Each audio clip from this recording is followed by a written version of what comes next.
active. So the number to call would be 0700 993 993 993. 0700 993 993 993. And the Twitter handle is Nigeria Info FM. Okay, at Nigeria Info FM. But please tag at Jimi Disu so that I can. Usually I read these tweets better on a little tiny device that I carry everywhere with me. So please tag me along, and also so that we can continue the conversation long after the program. Let's try and tag that along with me. Now I have a guest. Quite unlike me on a Friday, usually would say it's the People's Parliament. But my guest is a very difficult person to pin down. So I knocked out my usual Friday for him. And he's the one and only Peter Selle of the TUC way back then. Are you still a member of the TUC, Peter? No, you're not. Not anymore. Are you a retired Labour person or you're still in action? Retired.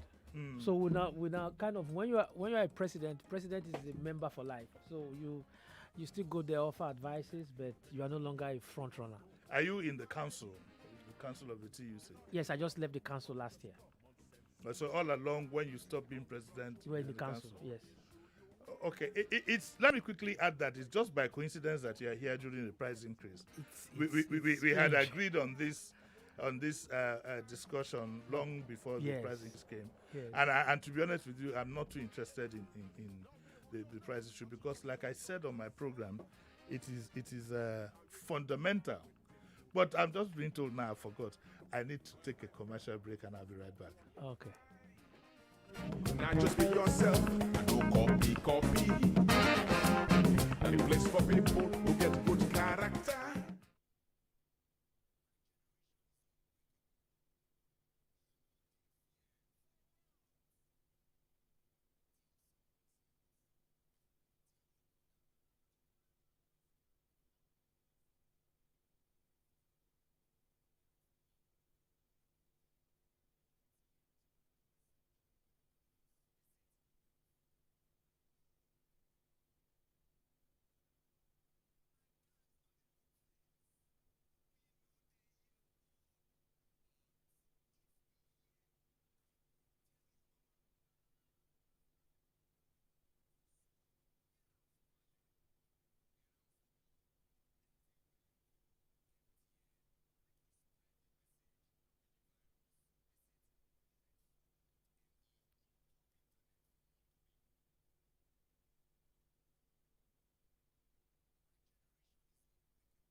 Yeah, you're welcome back to Daily Digest with Jimi Disu, brought to you by MTN, and I have Peter Selle of the TUC.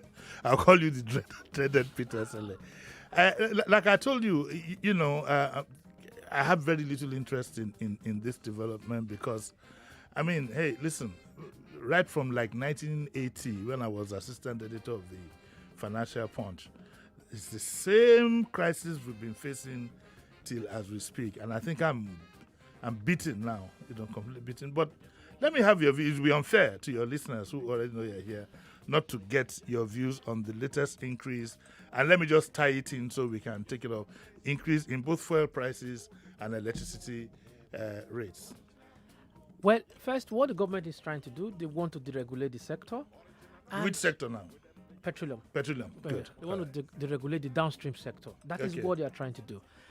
But the challenge they are facing now is they're doing it because they are broke. Yes. Now Nigerians will be complaining the price of crude is falling international. The price of crude is falling international market. So if the price of crude is falling international market, why should we be paying more? Ordinarily, when the price of crude falls, what you are expecting is that you pay less for petrol. But when you have an economy, a mono economy like what we have, and the price has fallen, government receipt from crude oil has also dropped, and the major revenue earner, foreign exchange earner, is the crude oil. So what the government is trying to do now is the benefit that would have enjoyed as a result of the falling price of crude, but because of the devaluation of the naira, we loses that benefit. So this increase is coming in as a result of the devaluation of the naira. In January, it was about 306 naira to a dollar. So in September, what you have now is about 390 naira to the dollar. So with all of that, you are not going to enjoy the benefit of a falling crude oil prices because the government wants more money and they also feel they cannot subsidize it.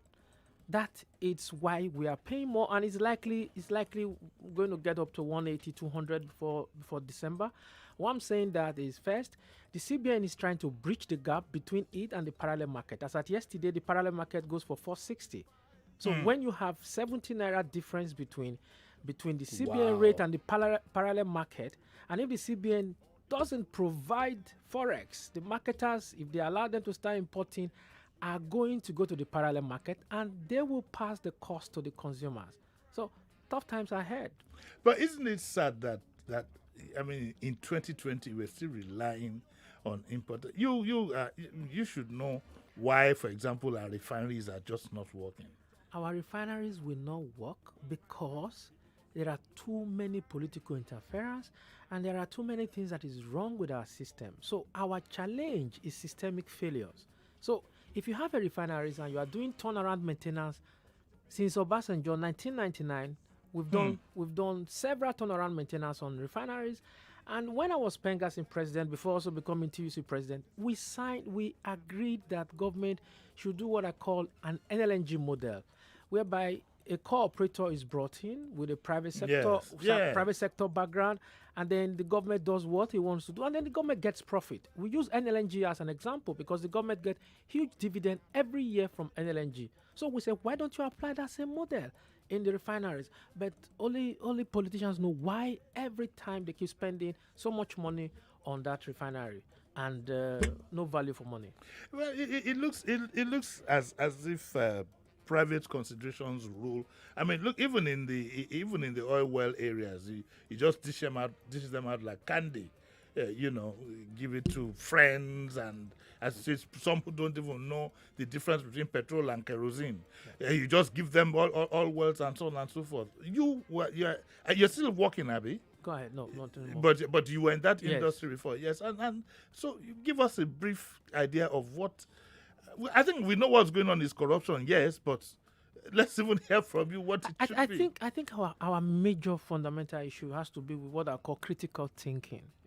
When a society is, when we always lay emphasis on corruption, but if you critically examine what you do, you want to look at a policy, for example, you know where you are taking this policy to.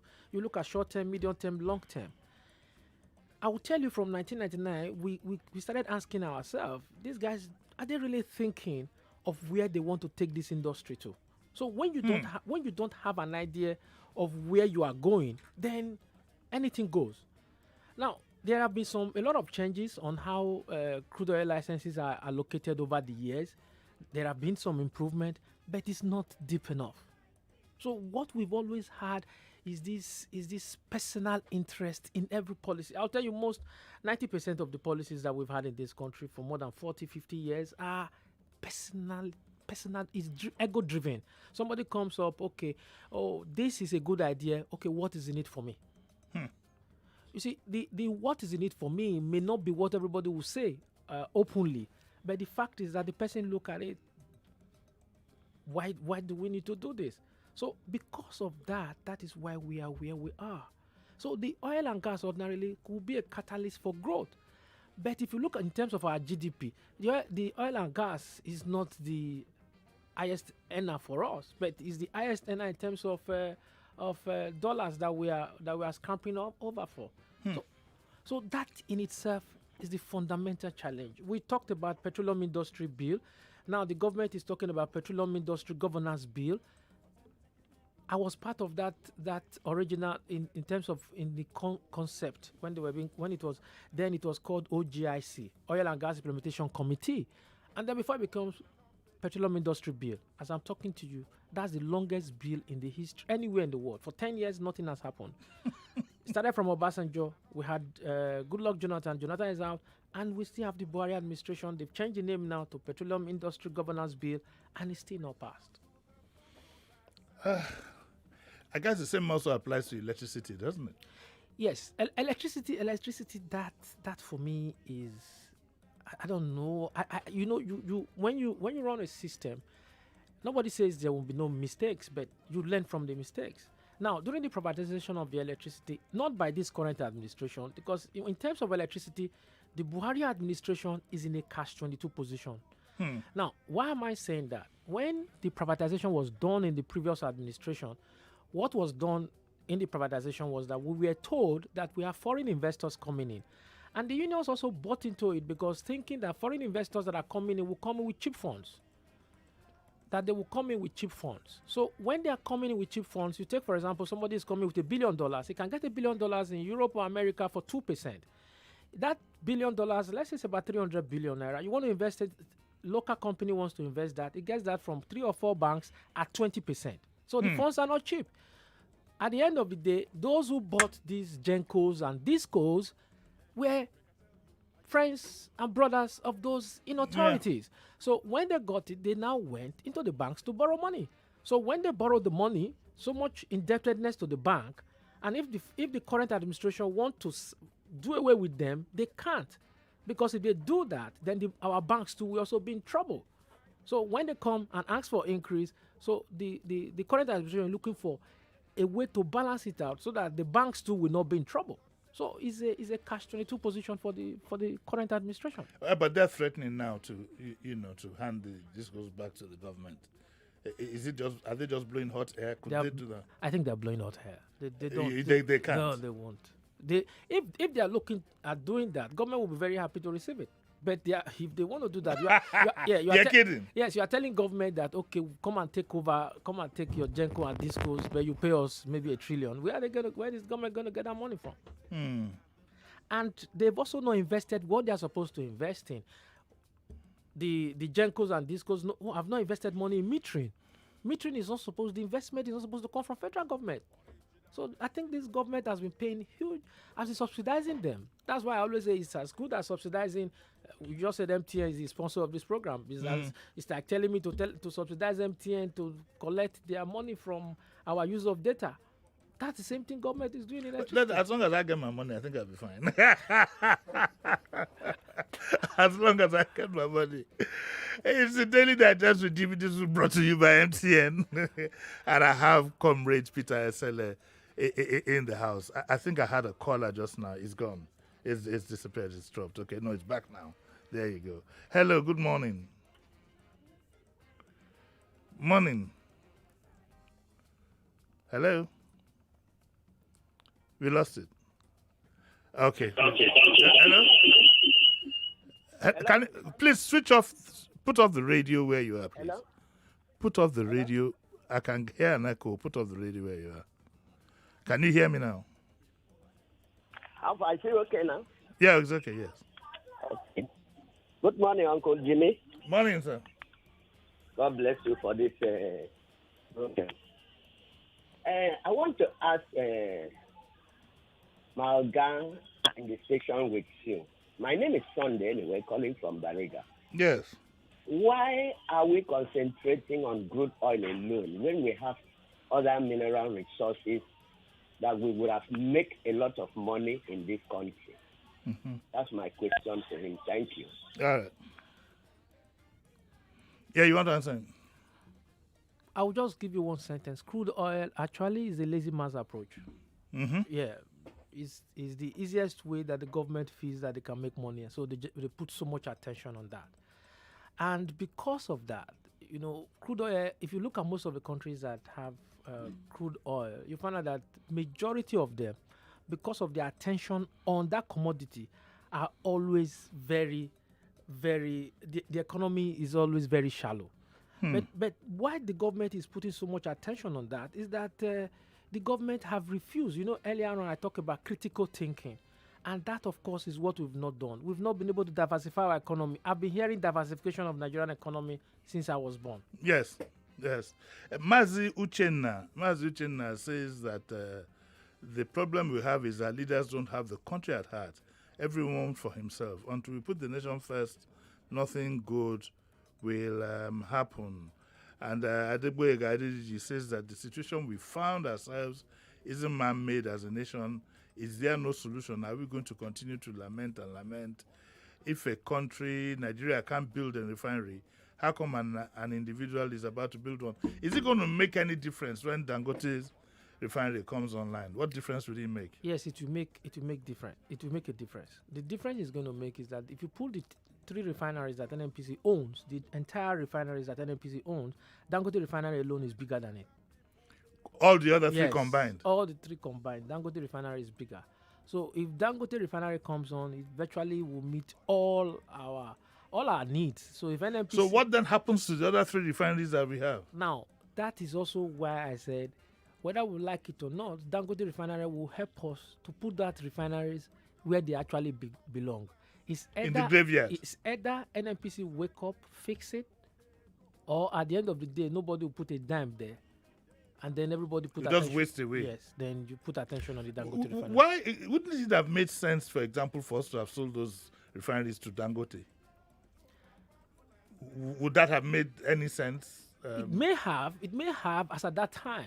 But I think now Dangote is even in the long run is even good for the country. That Dangote as a private investor, we always want to recoup his money. Yes. So which invariably means that Dangote is not going to put his attention on Nigeria.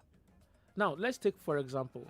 Yes, he's not going to put his attention on Nigeria alone because he took a lot of loan from outside the country, so he need to get the dollars to also pay his loans. So what he would do is that he's going to look at export. Yes, as his main... Yes, he's also going to look at export. So, of course, Dangote alone will help us to meet our local demands. And then it's also going to help us to importing petrol alone in a year will cost us more than $6 billion. So that too will save us foreign exchange. So that is key. But are you worried that an individual has that volume of business? In terms of risk, what is the risk element in that? I am. That doesn't bother you? No, it doesn't bother me. I'm not worried at all. As long as you have a sound legal and regulatory framework, you don't need to bother. I will encourage any Nigerian who can solve our problem, because one of the easiest way to make money is solve problems, and that is what Dangote is doing. He wants to solve our problem, and then he's going to make money. Well, if you did have a Dangote refinery functional, would it lead to a drop in PPMS necessarily at the retail end? I've heard so many people talk about it. If you have a Dangote refinery, if you are looking at a drop, the drop is not going to be more than maybe 10 naira. The reason why I'm saying that is that Dangote is also going to be buying crude at international crude oil price, which is he's going to buy in dollars. And if he buys in dollars and he's going to sell in naira, so he has to do the conversion and make his profit. So there's not much. There's not going to be much. Is it possible for us to have an arrangement with him to say, look, listen, take this number of barrels and refine for us so that we can help bring our own oil prices down internally? Do things work like that? Obasanjo, we were doing that before. Obasanjo stopped. It was stopped during Obasanjo era because of corrupt practices that was... Again, there you go. Yes. So what they want to do is to allow market forces to determine what is at play. But that would have been nice, wouldn't it? I mean, surely we must have the benefit of having oil in our backyard. Yes. But even if you don't have the benefit of that would have been investment in education, investment in healthcare, investment in infrastructure. If you tell somebody now in Europe or America to pay 250 naira, 300 naira per liter, but the person is not going to complain. The reason why he's not complaining is that education is taken for granted. Yes, healthcare is taken for granted. Yes. Transportation is taken for granted. So the reason why you see Nigerians are up in arms each time you increase the pump price of petrol is because every Nigerian is a government on itself. You supply your own electricity, you dig your own borehole. Yes. So that is the challenge. But if we had diversified and said, oh, this is the direction we're taking this economy to, Nothing stops when it becomes easier for anybody. If you go to UK, for example, you can come down at Heathrow and decide to, if you want to do the big man, take a Jaffa-driven car. Yes. If the next level, you can take a taxi. Yes. And then, if you are in the mass level, then you take a train. So you have alternatives. Which will overtake the car. Exactly. On the way. Yes. So you have alternatives. So who cares whether they are telling you a liter of petrol is £1 or £2? You know there are public means of transport, and you just take it. Yeah, I've always wondered, and that when I see oil prices being compared with other countries, I say, but you haven't brought in the other factors. No. You're just looking at one uni factor Yes. there. Well, let me take another phone call, then I'll take a break. Hello? Hello? Hello? Okay. Maybe, Zainab, let's take a break, okay? Let me pay my bill before I forget. It's the Daily Digest with Jimi Disu, and I have Comrade Peter Esele here, formerly of the TUC. Is it formerly, or you're still in TUC in spirit? Yes. Even though I must say that the labor union that you have today is not anywhere near. Let me just play safe and say the visibility is not anywhere near your own time. For example, I don't even know who has the TUC now, but that's a story for another day. We'll take a short break and we'll be right back. Don't touch that dial. Daily Digest returns in a moment.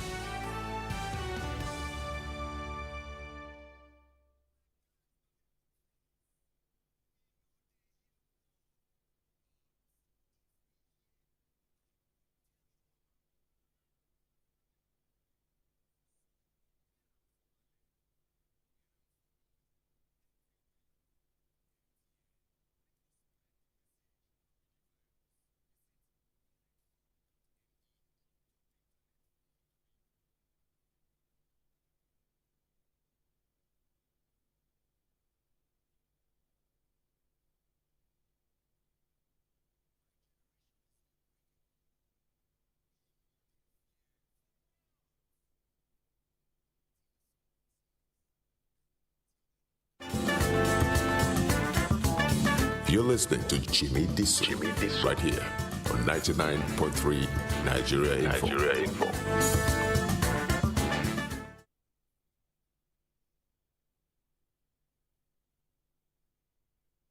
Welcome back.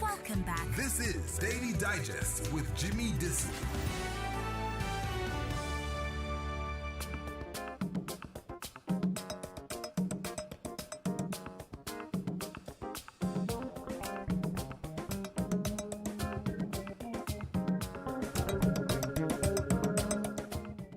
Yeah, you're welcome back to Daily Digest with Jimi Disu, and I have Comrade Peter Esele here. We agreed when I said he was going to come that we'll just talk about Nigeria and life generally. But we found ourselves still 30 minutes into the program, we are still talking about petroleum prices and electricity. But I think this discussion will be ongoing. Yeah. We'll continue. You promise to be back pretty soon. Yeah. Good. Now, I cracked a joke now, now that in terms of visibility, the labor union you have now is different from what you had in your time. You were TUC when Oshomole was NLC. Yes. Is that right? I was TUC when Oshomole was just leaving NLC. Who live in NLC? Yeah. Then I was Pengasin president too. Okay. Yes. Were you involved in the June 12 crisis? No. That was those are days of Kokori. Kokori. Where is Kokori? Kokori is in Abuja. It's in Abuja. Yeah. I must look for him. Yeah. I must look for him. But we're not too happy with what Labour has become. Let me ask you, point blank question: was there ever any attempt to bribe you when you were in TUC? No. You're kidding me. I find that to believe. You see, when they used the word, was there any attempt to bribe? Yes. You see, I would use the word. I would prefer to use the word. Was there any attempt to influence?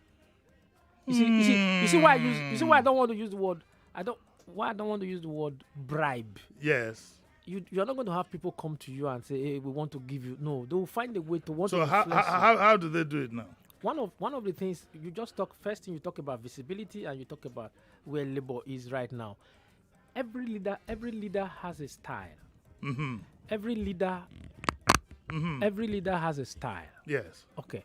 So those who are also there now, this may also be their style. What was the style that was used Then? Now, we always have this saying in the movement, we ration those who are coming. I'm from the private sector.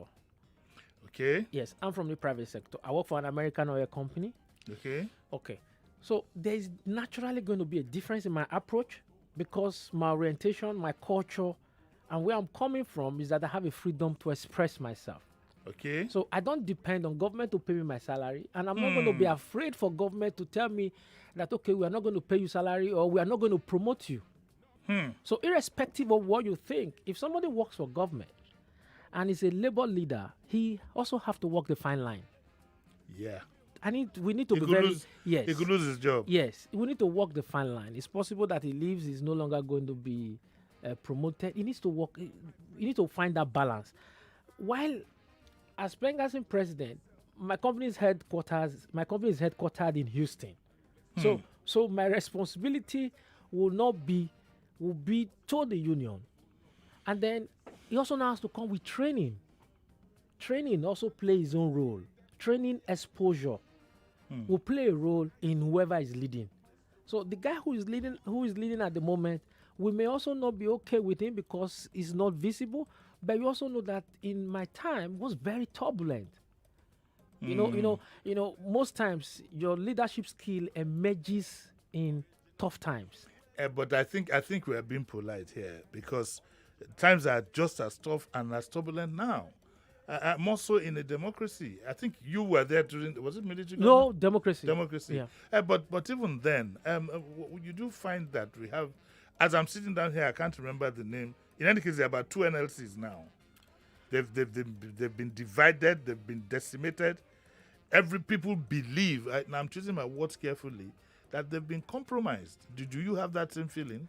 I don't have that feeling, but I also know that people who are listening back home are you just being loyal to them? No. The reason why I say I don't have that feeling, they've been compromised, I still say that you know life is like a trough. Up, down, mountain, valley. That's the way it is. So I also think that is also what is applicable to labor. At the top of the mountain, later you also come down. It's just like it's more definite when you are in an industrial union. I'll take, for example, in Pengassin, we will look at it and say, okay, we want a president that is a leftist. And at time we come again and we say, no, we don't need the president as a leftist. We need a president that is centrist. Are you saying that during your tenure, there was no attempt that was made to influence you? There will be, of course, there will be attempts. Give me a scenario now. Of course, there will be attempts. Comrades, wait, let me give you an example. Let us see how it works. Let us see whether it was a discreet phone call. Philip, give me an idea. Let me give you an example of trying to influence. Okay, you just finished a National Executive Council meeting, and the next thing you are coming out of your meeting, and somebody from DSS. No, they are very, very active. Somebody from DSS is coming to meet you and say, you can be arrested for this, and you get those subtle threats. That's also an area of that threat alone make you think, okay, what would this be? And then the next thing, you have to weigh your options. And then the following week, you get a call. You have to be in Abuja to report at the DSS office. Was there any incident like that in your own time? Yes, there was. But the incident that I encountered mostly were very polite and very civil. And I'll tell you, we were able to solve a lot of problems using the DSS than even the Federal Ministry of Labor. You're kidding? Yes. And the DSS, what they do most times is that the way they analyze problems is either black or white. Okay, you guys want to fight or you guys want to go on strike. Why? And we say this is the reason why. Sometimes I think it was the time of, I can't remember his name now, one of the assistant director will just tell you, oh, this is it. Okay, we'll take it to the president. Really? Yes. And you find out that by the time we get to Ministry of Labor, those guys are telling us something different. But these guys will go ahead. Do you think that some government officials are a clog in the wheel because of personal interest, and that in some cases the president might not even have a complete picture? Yes. Ah, yes. This is very I'll revealing. give you an example. we negotiated a collective bargaining agreement for NMPC. Okay. Now, after the negotiation, the president was the Minister of Petroleum. So the agreement has to be signed by the Minister of Petroleum. And it was not signed. And we don't know why it was not signed. So we now threatened the national strike. So when the national strike was threatened, so they drew my attention to it. I said, guys, what we need to do now, let's shut Abuja. Let us not make the rest of Nigeria to pay for this. Okay. So, and it was the twilight of Obasanjo's administration. So they now asked me, when do we think we should move? I said, let us move close to when he wants to inaugurate, close to the inauguration of Yaradua. And then Abuja, there was now traffic building in Abuja, queues. And then one day my phone rang.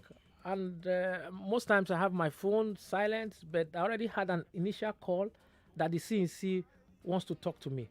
And then late in the night, my phone rang, and on the other phone was somebody saying, hold on for the CNC. And with the sleepy eyes, I still didn't gather what CNC is. And then later I said, this is Chief Olusegun Obasanjo. Is that how he introduced him? Yes. After he didn't call you Peter. No. So after saying that, he said, what do you boys think you are doing? Are you people okay? And then his usual style of now using abuse to follow. Yes. But I laugh over it. And then it was still gathering. Then the next day, he said, okay, he's going to Owerri. You better call off this strike. When I come back from Owerri, and then we'll see what we can do about it. And then he came back, and the strike was still on. And he said, what is you people's problem? What do you want? I said, sir, it's just to sign the CBA. He said, is that all? I said, yes. Lo and behold, the following day, the president signed it. That's one. Then number two, minimum wage. We've agreed on minimum wage with President of Nigeria, then Goodluck Jonathan. And Jonathan had finished everything. And then one day I was on AIT and I was doing an interview, and I was very unusual. And I now come out in the open to say, how can we vote for somebody that does not keep to the terms of agreement? So that did also sit well with the president. And so it was brought to the attention of the president. And I got a call from security agencies saying that I need to be in Abuja. So that night, the president and I met, and the president said, why would I call him that he's not trustworthy? I said, President, that wasn't me talking. I'll tell you the lighter side of it. I said, that wasn't me talking. It was the president of the Trade Union Congress that was talking. I said, so the president of the Trade Union Congress talking to the president of Nigeria, not Peter Esele talking to Goodluck Jonathan. And then he... Patience on Zanin never. No, it wasn't there. So, okay. If for that barrel everything. So he laughed. About it. And he now showed that he has already given approval for that minimum wage 2 weeks ago. What? Yes. And then the next day, and quickly, they now found out that it was also bureaucratic bottlenecks. So that's why sometimes when people... So you do have sabotage at that level. It is not only... I will not... Sabotage will be very harsh, but I will call it people who are dereliction of duty or abdication of their responsibility. Because what you have most times, that's also why I give presidents, vice presidents, I give the benefit of the doubt. Because if it doesn't come to their table, they won't know. And that is why it's very important for a president or a governor to have what I call a street view of issues. Yes. Do you believe the way I do that given the peculiarity of this country, we need a president or a leader that is hands-on? That is Obasanjo to a large extent was a hands-on person. Yes. I've had various stories from those who have interacted with him. He's hands-on. Do you think that is what you might be needing here? Yes, but another thing you also need, the president is in a bubble. So a president is in a bubble. They will not even want the president to know anything. President, everything is fine. President, everything is fine. And so what you have is that's why I said the president must look for somebody who can look him in the eyes and tell him the truth. So, maybe as chief of staff or something. Yes, somebody he respects a lot. So it's not easy to be president of this country and not to have a lot of people around the president may just be bootlickers, telling the president what he wants to hear. And when every day I come to you, I tell you that, Mr. President, you are the best thing to happen to Nigeria since 1914. And I tell you that every day for 1 month, And I tell you that for the next 6 months, you will ask for third term. Yeah. Because you start believing that this is The what is hype. actually the hype, that is what is actually on the street. Some people do believe, for example, that we have over time now built an inefficient civil service, both at federal and state levels. Do you believe that? Yes. Wow. Yes. So we are in deeper trouble than we think. Yes. Because one thing you must know, there cannot be. I must be very frank in this. There can't be corruption without somebody in the civil service signing the check. A minister don't sign check. You must know that. The president of Nigeria does not sign check. The vice president doesn't sign check. So the technocrat in the system are the people who understand the system. Is the problem just corrupt practices or even efficiency in itself? Now, corruption flows from inefficiency. Yes, and then corruption too also flows from where merit is also not respected. So if I'm not qualified for a position, and I get the position, I will do anything legal or illegal to hold on to that position. So we're in, and I also believe that the process of recruitment itself is seriously compromised. I mean, we want to recruit laborers, 704,000 laborers for just 3 months. And yeah, they are talking about slots, allocations, and some almost have this and that. Nothing, very little on merit. But that is still symptom. Yes, I agree with you. That is the symptom. The very foundation we should be looking at is, why do we want to recruit laborers and pay them 20,000 when right now, I don't know about you, I'll tell you, the last time I was building a house, my tilers were from Togo. So the first, yes, we're from Togo. So you house number, what was that now? That's number 2. Yes. Now the first one that I had, I got you there. Yeah. Now let us now look at it. How do you create employment? This is Nigeria Info. You can only have one MD. Yeah. So you see that it's top heavy. You can't have 2 MD, just one. But you can have so many broadcasters. Yes. You can have so many reporters. You can have so many correspondents. So why don't we invest in that area where we know we can create a lot of employment? And train them properly. You're right, because these days, when you look at the lower end of labor, you're always looking for Togolese or Beninois or whatever. Yes. So that. But this one that they're doing, this for 3 months, 20,000, is just through born through just something to. It's something. Just to cool people. Yes. Now, but you can do that while now planning for something that is more sustainable. Yes. And makes more sense. Yes. I'll give you an example of myself. I started out as a technician. Okay, I have a degree in mass communication. You're kidding me? Yes, I have a degree in mass communication, but I've never one day go pick the pen and be a journalist or no. But that was having a degree in mass com was all that I needed. Now, I was trained as a technician after secondary school. Now, as a core analyst technician. Now, that training I went through in Benin City, Airport Road. Now, after acquiring that skill, then I found myself, an American company came for me. I didn't apply. I didn't write application. But they just knew I've executed some jobs with Shell, Chevron, after acquiring those skills. And then I won't tell you the pay. Yes, I won't tell you the pay. Fantastic pay. Are you talking about mobile? No, I'm not telling you anything. And this thing I'm talking to eliminate wait, no, don't eliminate anything. This is Chevron. Let's go by what we want to pass across. Okay, all right. So the technical skill that I acquired then made me a core technician and qualified me to be a core analyst. And then the company decided that, okay, fine, we want to train you as a geologist. Wow. Now, we want to train you as a geologist. And I looked straight into their eyes and I said, no, I don't want to be a geologist. I want to read mass communication. Okay, they said, we'll give you the opportunity to read it, but we're also not going to let you go.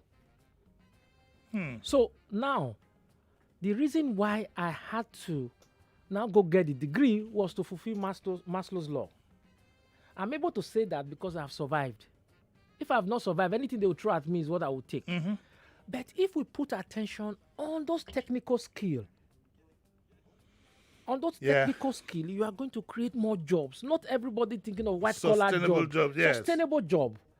I have a friend now who is working in, he read law. We were also in the same, they also said they want to train him for geology. At this time, you can imagine after I left secondary school, I'm telling you about 19, 20, 21. Now, I have another friend who read law. He works for Qatar Petroleum. After getting his law degree and practicing in a while, he said, this law will not put food on my table. He dusted that his technical skill and he was employed by Qatar Petroleum. But it's possible if he's here, nobody will pay attention to him. It's also possible that those mindsets. Yes. So those are some of the challenges that we face. Okay, I got a caller, Mr. Seller. Whilst I'm taking this call, I think about 2 or 3 other American companies are on name. One of them he must go. Palm anything. It's an oil servicing company. You can't. Palm anything from floor. What must enter me? Good morning, sir. Morning. Who's calling? Good morning. Chief Esele, good morning, sir. Good morning. You've just given me a chieftaincy title now? You are a chief, my brother. He's a comrade. Oh, yeah, quickly. You have a minute. Comrade Chief Esele. Right, Dangote Refinery. Uncle Jimmy, there's oil company, oil well in Lagos, right? They found oil in Lagos. Yes. So how come Dangote Refinery, when it finished, rather than buying crude with $1, why not buy from this one here? Hello? Yeah, he's asking you. He can get his crude from here now, locally, right? And Chief, you said something about meeting the president. Thank God. To be a good leader, you have to be a good listener. Most of these people working with our president today, I always say they are afraid of him. They should respect him, not to be afraid of him. For example, somebody like Femi Adesina. All is going on in Nigeria. He will not tell the man the truth. How do you know that? Which is wrong. How do you know that? Hello. When you come on here, don't talk about things you don't know. Okay, this is not a beer parlor. But you can... to say that Femi Adesina doesn't tell him the truth is completely wrong. My name is Shegun. Yes, please go on. Sir, I want to ask Nigeria just to use their common sense. So Dangote is building a refinery in Lagos. Yes. Why can't you go and build it in Port Harcourt or Bayelsa or Delta when the crude oil is coming out from? Okay, fine. Okay, that's okay. Fine. So, and another one, they say that Niger is importing crude oil to Nigeria. All this is a lie. All this is a lie. Okay, you want to react to that? Yes. Dangote is a private businessman, and he can decide where he wants to site his refinery. And I don't think he just woke up one day and decided he's done his job. I think that when you contribute to public space, unfortunately we can't grill you before you come. Yeah. You come in. I think people need to be careful what information they pass along. This is not a beer parlor. There's no pepper soup or issue here. Okay, yes, can I take that call? Hello, morning. Hello. Hello, Uncle Jimmy. Morning, sir. You have Solomon on the line. Long time. Solomon. How are you? I'm fine. Okay now. Good morning to your guests in the studio. Yes. We have been battling with this issue of refinery for and it's as if there's no solution. Sir, what do you think we can do? Because this current government is giving excuses concerning the refinery. And also, have been giving excuses. Different governments that have come to power have been giving excuses. What do you think we can do? Does that mean that we cannot fix our refinery? You remember that there was a time they even privatized it during the time of I think even so during the time of Baba Obasanjo. It was when the late president took over that they returned it. They took it back. So, for Christ's sake. And by the way, I could remember, Uncle Jimmy, each time they want to privatize it, the open campaign council, they will be the one that will say no, they don't want it. Thank you. Yeah. Okay, fine. So I mean, he is saying that I think the import of what he's saying is that the unions have always blocked privatization. Understandably so, because they usually believe that their jobs are at risk. Do you agree with that? No, I don't agree in totality because I know I signed 5149 privatization. Okay. Yes, I know I signed that, and I know the president before me also signed it. But the politics of Nigeria is what is actually undermining the refineries. The politics of ethnicity and zone, the geopolitical zones in Nigerian politics is also what is affecting the refineries. But I think this government is going to, they are trying to walk to the answer. And I think before the end of this administration, if the government don't do it with their eyes open, they are going to do it with their eyes closed. But something is going to give. What do you think? What do you think the end result would be? They sell the refineries. Yes, once Dangote comes on stream, and indirectly is going to make those refineries almost irrelevant. So who would then be buying them then? Yes, but then they will not have to look at those refineries again, and now make an informed economic decision. But if I have my way with them, I expect them to privatize 5149 NLNG model. I don't think Pengasi will resist NLNG model in the refineries. Because it's worked in the LNG. Yes. I don't think they will reject that. Then somebody said something about additional or what. Please forget that. The presidents from Obasanjo, Jonathan, I still have Yar'Adua. Most of these presidents, they actually listen. Okay. Yes, I don't agree when you say I've had a counter Obasanjo, I've countered Yar'Adua, I've countered GEJ. So I think they do listen. But what you will ask is what information that is passed across to them. That is why I always advise that you get a back street. Obasanjo was one of those presidents that have what I call back street. You know, he has his way to the street. He can find certain things out for himself. You know, so those are the things we also need to look at. What are your impressions about the current president? First of all, do you think he has a back street? And where would the street be located? Is it in Daura or is it? If you ask me, as a person, yes, who would you like to work with among these three presidents? This would have been the best for me. Buhari. Yes. You know the reason why I'm saying that? Tell me. He gives you leeway. So if you have capacity and you are coming there with an idea that you want to develop, that this is the change I want to make in oil and gas, for example, Buhari is not going to come and say, don't do what you have to do. You notice that he's more like somebody, he said, okay, Jimmy, I expect you to be behind the mic. And what you do behind the mic, Buhari is not interested. So but is that good in itself? Excuse me. In itself, it's a strength, depending upon the quality of the people you are putting in that position. So if you ask me, okay, for example, from all my years of work, my MD doesn't even know when I'm moving. All he gets to see is that I finish the job and I write an invoice, and the account department now says, oh, this is the amount of money that came in from XYZ job. Then the MD is happy. So he set down the laid down rules, and it's not left for you to roll with it. So for that, Buhari would have been the best president, but we need to also know what are the quality of people that are ministers. That he himself has put in place. Yes, that is key. That is where. So if you now look at the totality, where does that leave you? Now, if you ask me now, I can look at during Obasanjo and I can call 3 or 4 ministers. I can look at GJ and I can call 3 or 4 ministers. And when I look at this administration, I'm looking at where are the ministers that you can say that rings a bell. Name 2. You know, if I can look at Fashola, for example.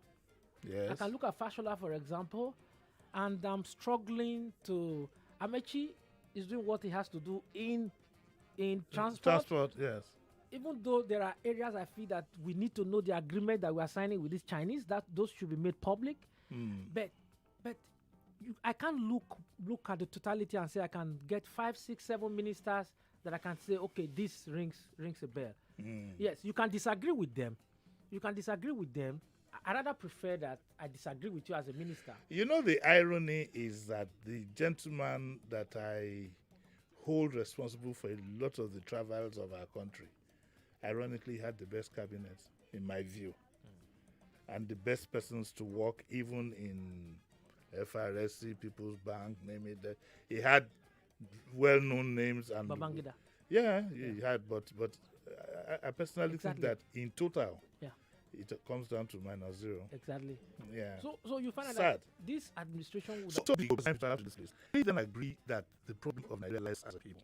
And thank you very much. Be back. I will. Because we still have to come back to bad labor issues. Yes, I will. So you'll be back. I've been speaking to Comrade Peter Esele, formerly of the TUC. We kept to our promise. We said we wouldn't talk. We didn't even know there would be a fuel crisis now. Because the first time we spoke on phone, we spent half an hour talking about Nigeria. And so we call it off today. Tomorrow, I have Bio Gbadamosi, who is running from Lagos East PDP. He'll be here for the discourse at 9. Thank you very much, Zainab, for being with me. It's nice to have a pretty face in the studio. And again, Comrade, thank you. Thank you very much. It's gone behind the pillar again. Okay, it stood up. Okay. So we'll be back again tomorrow, 8 o'clock. Stay safe. Bye. One place where better people they get to